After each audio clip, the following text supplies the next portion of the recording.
सबसे पहले तो जय दादा परशुराम की। आज भगवान परशुराम जयंती है, सभी को ढेर सारी शुभकामनाएं। और आज सभी को ईद की भी बहुत सारी शुभकामनाएं, अमन, भाईचारे और शांति के साथ में। देखा, हम कभी भी प्रकृति के खिलाफ जाएं ये गलत है। अगर आप कभी प्रकृति के खिलाफ जाएं वो भी गलत है। परमात्मा के खिलाफ कोई हो जाए तो वो भी गलत है, क्योंकि वो परमात्मा को पसंद नहीं आता। हाँ जी, मैं बिल्कुल ठीक हूँ। ईद मुबारक, ईद मुबारक भाई जी। बिल्कुल जी, हाँ जी, मैं बिल्कुल ठीक हूँ। परशुराम जयंती की हार्दिक शुभकामनाएं आपको भी भाई जी। देखा, प्रकृति के जो खिलाफ जाता है, नियमों के खिलाफ जो जाता है, उस प्रकृति के या ईश्वर के खिलाफ जाता है, तो ईश्वर को ये बात पसंद नहीं आएगी। राम यादव चंदोली की आवाज़ उठाओ। जी बिल्कुल उठावेंगे भाई जी। तो डिटेल में अपने इंस्टाग्राम पर भेज दोगे तो और ज़्यादा सही होगा।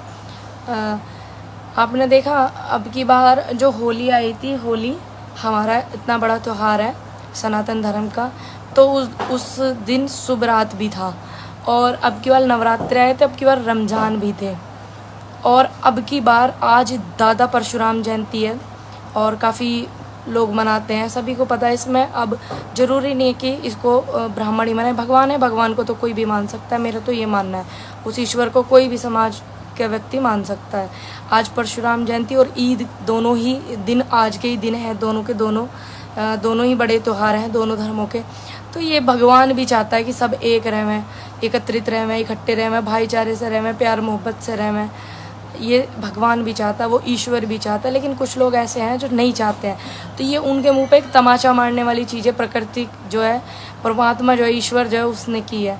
बाकी इतने सारे लोग हैं और क्या बोलते हैं, जो नहीं चाहते कि भारत में शांति रहे, क्योंकि जिनको अपनी कुर्सी का डगमगापन रहता है।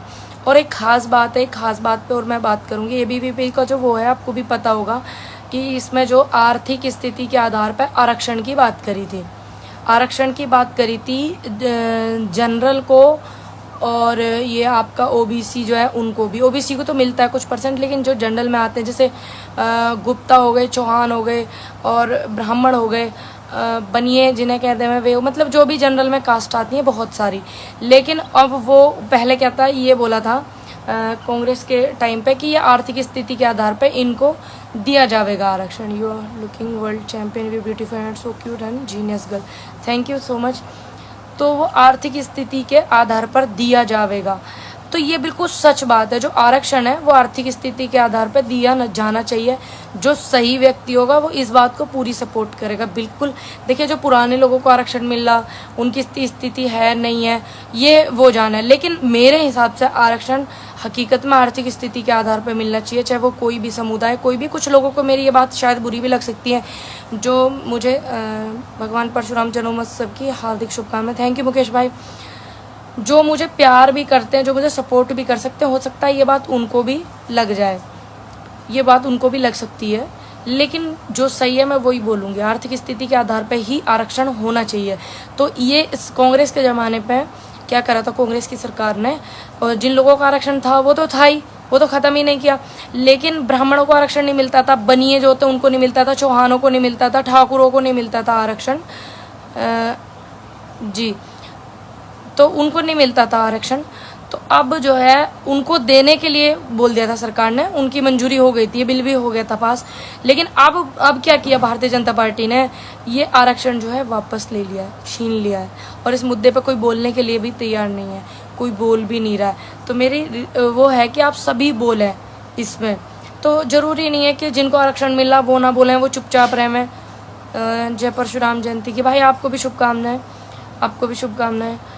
तो मतलब ज़रूरी नहीं है कि जिन्हें आरक्षण मिलना वे ना बोलें इस बात पर। हमारे लिए भी तो आप आवाज़ उठा सकते हो, औरों के लिए भी तो आप आवाज़ उठा सकते हो। और क्या बोलते हैं, और भी तो लोग हो सकते हैं, चाहे वो जिन्हें आरक्षण मिल रहा है वो भी सपोर्ट करें उन्हें, जिन्हें नहीं मिल रहा है, जो जिनके आर्थिक स्थिति ठीक नहीं है, आर्थिक स्थिति कमज़ोर होती है, भाई बहुत से होते हैं, चाहे वो किसी भी कास्ट में हो, किसी भी कास्ट में। एक भाई मुझे कह रहा है राजनीति के चक्कर में, और क्या करें भाई, अब राजनीति के चक्कर में जेल रहेंगे। जब लोगों ने इतना प्यार दिया, डंके की चोट पे कहते हैं कि हाँ राजनीति करते हैं, राजनीति को सपोर्ट करेंगे, और ऐसी राजनीति को सपोर्ट करेंगे जो लोगों की आवाज़ बने, जो लोगों की आवाज़ को बुलंद करे, जो मजदूरों की आवाज़ उठावे। हम उस राजनीति को करेंगे, आपकी तरह कमेंट करके बकवासबाजी नहीं करेंगे। Thank you so much Rakesh भाई। पूनम जी आप हमेशा सही बात बोलते हो। बिल्कुल भाई जी, देखो जिस स्थिति परिवार मैं देखूँ, जरूरी नहीं है कि मतलब गरीब जो ब्राह्मणों में नहीं होते या ठाकुरों में नहीं होते, बनियों में नहीं होते, चौहानों में नहीं होते, होते हैं जनरल कास्ट में, कश्यप जो होते हैं उनमें नहीं होते, होते हैं। पर उसी आधार पे है ना, मतलब वो होना चाहिए आरक्षण। लेकिन जो चल रहा है उसके बाद भी जो आरक्षण उन लोगों के लिए मिला था आर्थिक स्थिति के आधार पर, उसे भी सरकार ने हटा दिया। आज मैं प्रोग्राम में वहाँ भिवानी गई थी, तो वहाँ पे जो है इस बात पे सवाल कर रहे थे रिपोर्टर, लेकिन कोई बोलने के लिए तैयार नहीं था। जो व्यक्ति अपने समाज के लिए ना बोले वो दूसरों के लिए क्या बोलेगा। देखो इसमें तो उन्हीं समाज के लोगों की बात आ रही है ना जो जनरल में थे, ब्राह्मण हो गए, गुप्ता हो गए, बनिए हो गए, ठाकुर हो गए, जो भी जनरल में आते हैं। अब देखते हैं कौन बोलता है कि हाँ भाई आरक्षण गलत हटाया, सरकार ने गलत हटाया, लेकिन हम तो गलत बात को गलत बोलते ही रहेंगे। मोनू सिंह का कमेंट आ रहा है, नमस्कार दीदी, मैं बीजेपी पार्टी से बहुत परेशान हूँ। दीदी आप नंबर मुझे सेंड करिए। देखिए बीजेपी पार्टी से आप ही परेशान नहीं है, पूरा देश परेशान है, लेकिन जब वो आती है वोट करने की तो वोट की चोट आप दिया करें, मेरी आप सिर्फ अपील है यही। बहन जी आप बहुत अच्छी बेटी हैं, थैंक यू। रामरूप मीना भाई राजस्थान से आप। हाँ जी मैं बिल्कुल ठीक हूँ। तो इसलिए आवाज़ों को बुलंद करते रहें, वीडियो को खूब ज़्यादा शेयर करें, ताकि ये नहीं है अगर इस बात के लिए कोई और भी मतलब किसी और की भी बात होती है आरक्षण की तब भी मैं बात करती, जरूरी नहीं कि ये जनरल की बात हो रही है तो ही मैं कर रही हूँ। बात सही है, आपने इससे पहले वाला वीडियो देखेंगे, जो बात सही है मैं सही बोलूँगी, चाहे वो मेरे समाज के प्रति हो या आपके समाज के या मेरे धर्म के या आपके धर्म के प्रति हो। बाकी आप अपना ध्यान रखें। जय हिंद, जय भारत, जय जवान, जय किसान। और मुझे इंस्टाग्राम पर फॉलो करना ना भूलें, पंडित पूनम 609 नॉन स्पेस, और मुझे ट्विटर पर भी खोजें @पूनम पंडित IND। और वीडियो को ज़्यादा शेयर करें। और बिल्कुल अभी पहुंची हूँ मैं अपने घर। सभी को नमस्कार, जय हिंद, जय भारत, जय जवान, जय किसान। भाईचारा, प्रेम, भावनाएं, सम्मान और मानवता इसको बरकरार रखें। फिर से जय बाबा परशुराम जयंती की ढेरों सारी शुभकामनाएं और ईद की भी ढेरों सारी शुभकामनाएं। आज के लिए जब तक जाती है कि कब तक आर्थिक स्थिति पर आरक्षण नहीं मिलेगा। देखिए जो चीज़ सही है तो मैं सही बोलूँगी। पता नहीं कितने सारे मेरे अपने मानने वाले लोग मुझसे बुरा मान जाए कि हमें तो आरक्षण मिलता था और इन्होंने ऐसी बात बोली, गलत बोली, मुझे नहीं पता। बात जो सही लगी तो वीडियो को खूब ज़्यादा शेयर करें। आर्थिक स्थिति देखकर आरक्षण मिलना चाहिए, चाहे किसी भी जात किसी भी धर्म का। बिल्कुल सही बोल रहे हैं आप भाई जी, आर्थिक स्थिति देखकर ही मिलना चाहिए। जय हिंद, जय भारत, जय जवान, जय किसान।